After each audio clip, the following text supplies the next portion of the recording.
Hello, नमस्ते। कैसे हैं आप सभी? तो आइए आज फिर एक बार समझते हैं कि जीवन को परिवर्तित करने में मन का कितना बड़ा योगदान है। ऐसे तो आप बहुत सारे इंस्पिरेशनल वीडियोस देखते भी होंगे, बहुत सारी मोटिवेशनल स्पीचेस सुनते होंगे, कई लाइफ कोचेस को सुनते होंगे, कई जगह पढ़ते होंगे, देखते होंगे। ऐसी कई फ़िल्में भी हैं जो हमें हमारा दृष्टिकोण बदलने में मदद भी करती हैं। लेकिन इस सब में फ़र्क क्या है पता है? आप सोच सकते हैं कि मैम आप जो सिखा रहे हैं, समझा रहे हैं, ठीक है, it is not that new. थोड़ा बहुत हमें पता है क्योंकि इसकी अवेयरनेस है, इसकी जानकारी तो दुनिया में है, ठीक है। इसीलिए हम इसमें क्या करने वाले हैं कि पहले हम इस ज्ञान का श्रवण करते हैं।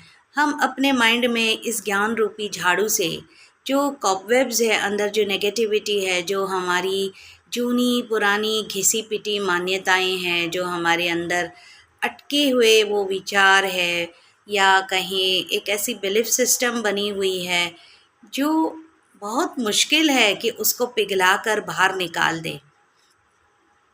ये नेगेटिविटी है ना, हमारे माइंड में एक जंगल की तरह है। ये एक दिन में नहीं उगी है, काफ़ी समय से हमने धीरे धीरे धीरे इसे खत पानी दिया है।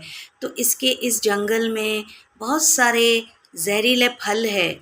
ये जो मन रूपी जंगल है ना, इसमें बहुत सारे फल है ऐसे जहरीले, जैसे कि नेगेटिव थॉट्स है, इसके अंदर भय है, डर है, एक समाज का डर है, एक पता नहीं क्या होगा मेरा, कल क्या होगा, मैं ऐसा नहीं करूँगा तो क्या होगा, if I don't follow the trend क्या होगा, मैं अकेला रह जाऊँगा, मुझे सबके साथ रहना है, चाहे कोई कैसा भी है, मेरा हितैषी नहीं है, उनको मेरी कुछ पड़ी नहीं है, लेकिन नहीं नहीं नहीं, I have to be with them, मैं झुंड के साथ ही चलूँगा, मैं अकेला नहीं बनना चाहता। बस ये बहुत सारी मान्यताएं हमें पीछे रख देती हैं।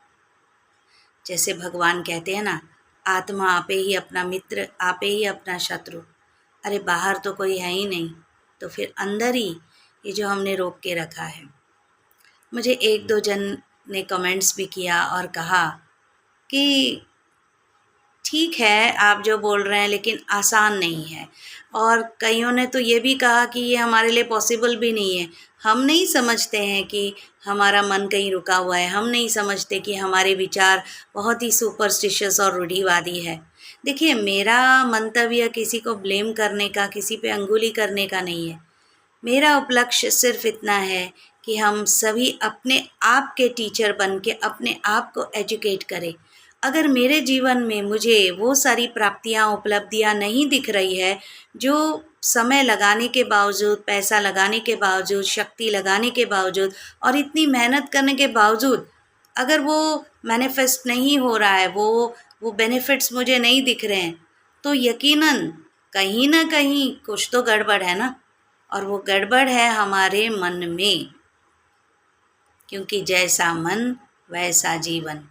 इसीलिए हमारा प्रयत्न, हमारा पुरुषार्थ ये है कि हम उस मन रूपी जंगल को फिर से क्या बनाएं, बगीचा बनाएं, अच्छे सीड्स प्लांट करें, अच्छे फूल खिलाएं। यही लक्ष्य है। और इसमें मेडिटेशन का भी एक बहुत बड़ा सहयोग रहेगा।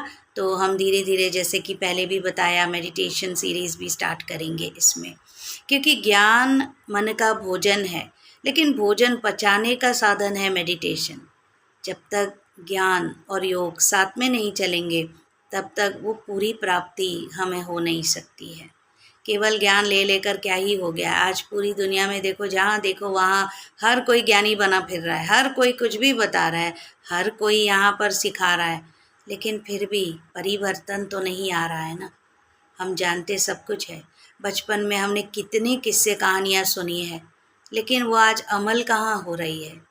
तो बस यही फ़र्क है इस चैनल का कि ये हम कोशिश कर रहे हैं कि हम जो कुछ भी सुन रहे हैं, समझ रहे हैं, वो प्रैक्टिकली अपने जीवन में हम ला सकें, ताकि हम और आप मिलकर वो लाभ यहाँ ही अनुभव कर सकें। यही उपलक्ष्य है इस चैनल का।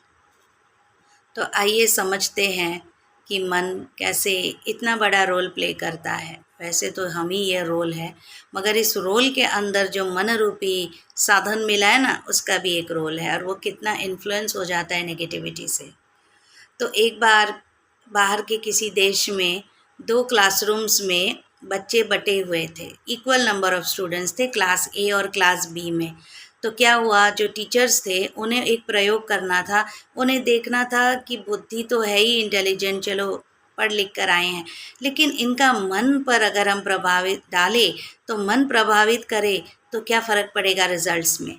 तो क्लास ए में जाकर उन्होंने कुछ सम्स दिए बोर्ड पर और कहा कि इसे तो टीचर्स भी सॉल्व नहीं कर सकते हैं, ये इतने मुश्किल सम्स है।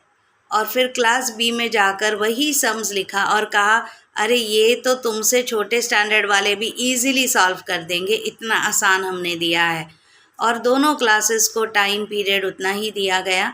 दोनों क्लासेस में कुछ ज़्यादा अच्छे बच्चे और कुछ थोड़ा पढ़ाई में कमज़ोर ऐसे बच्चे थे। और हैरत अंगेज़ रिज़ल्ट्स ये आए कि जब उनके रिज़ल्ट्स आए तो एक्चुअली क्लास ए में थोड़े अधिक होशियार बच्चे थे और क्लास बी में थोड़े साधारण और एवरेज।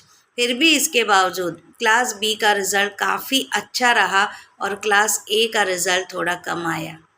तो कारण क्या निकला कि आपने मानसिक रीति उनको ऑलरेडी ये बता दिया कि ये सम इतना डिफ़िकल्ट है, ये तो टीचर्स भी नहीं सॉल्व कर सकते हैं, देखते हैं आप में से कौन करता है। तो एक सूक्ष्म प्रेशर उन पर बन गया, एक subtle kind of heavy weight आ गया और कई बच्चे तो उसमें थोड़े मायूस ही हो गए और कुछ होंगे जो अभिमानवश सोचा होगा कि हम कर ही लेंगे, क्या ही है, लेकिन इट डिडंट वर्क आउट। और बी में कुछ ज़्यादा कम एवरेज वाले बच्चे थे, कम समझदार बच्चे थे, लेकिन जब उन्हें ये कहकर हौसला दिया गया कि ये बहुत आसान है, तुमसे जो उम्र में छोटे हैं वो भी सॉल्व कर लेते हैं, तो उनको थोड़ा सा अंदर में अपने आप पर आत्मविश्वास आया होगा और उन्होंने कर दिया। ऐसे अक्सर हमने अपने जीवन में अपने मन को पता नहीं कहाँ कहाँ क्या क्या बोल के रखा है। इस वजह से सारी बंधनें हैं ना अंदर है, ये मन के धागे हैं, इन्हें तोड़ना है। और फ़नी बात यह है कि ये दिखाई भी नहीं देते, लेकिन धागों के रूप में दिखाई नहीं देते, पर ये कहाँ दिखा देते हैं, आपके जीवन में जो भी ऑब्स्ट्रक्शंस आते हैं, डिफ़िकल्टीज आते हैं, कभी चैलेंजेस आते हैं, सिचुएशंस आते हैं, दुख आते हैं, तकलीफ़ें आती है, ये हमारे मन का ही वहम है, ये मन ही क्रिएट कर रहा है। ऐसे ऐसे डिफ़िकल्ट लोग हमें मिलते हैं तो हमें लगता है कि सारे बुरे लोग मुझे ही क्यों मिल रहे हैं। आपको कैसे पता वो बुरे ही है? क्योंकि आपके मन के अंदर ऑलरेडी बुराई की एक डेफिनेशन है। जब वो लोग उस पैरामीटर पे बैठते हैं तो हम ठान लेते हैं कि हाँ भाई ये तो बुराई है। वैसे भी मन आजकल लेबल करने में समय नहीं लगाता। अगर आप मुझे किसी दिन हंसते देख लेंगे तो कहेंगे ये मैडम तो बहुत खुशनवाज है और एकदम हमेशा हंसती रहती है। किसी दिन आपने मेरे वीडियो में अगर मुझे नाराज़ देख लिया या परेशान देख लिया तो आप वो लेबल लगा देंगे। हम लेबल ही तो लगाते जा रहे हैं। कर मन रहा है और लेबल इस रोल पे पड़ रहा है। जैसे मैंने आपसे कहा कि मैं एक टैरो रीडर हूँ, मैं एक टीचर हूँ, तो जो लोग मुझे रूबरू मिलते हैं रोज़ जीवन में, तो हो सकता है वो मुझे किसी अमुक मूड में देख ले, अमुक इमोशन में देख ले, तो मेरे बारे में ठान सकते हैं कि ये मैडम ऐसी हैं, ये थोड़ी नाराज़ रहती है, ये काफ़ी शॉर्ट टेम्पर्ड है, ये तो बहुत फ्रेंडली है, ये बहुत अच्छी है, ये ऐसी है। तो ये सारा लेबल कहाँ पड़ रहा है? रोल पर पड़ रहा है। लेकिन वास्तव में कर कौन रहा है? मन कर रहा है। इसीलिए है ना, भगवान को भी तो करावनहार कहा गया। सारा अच्छे काम वो हमारे द्वारा करवाता है। कराने वाला करने वाले से हमेशा ही बड़ा है, अब वो भगवान हो या फिर कोई गुनहगार।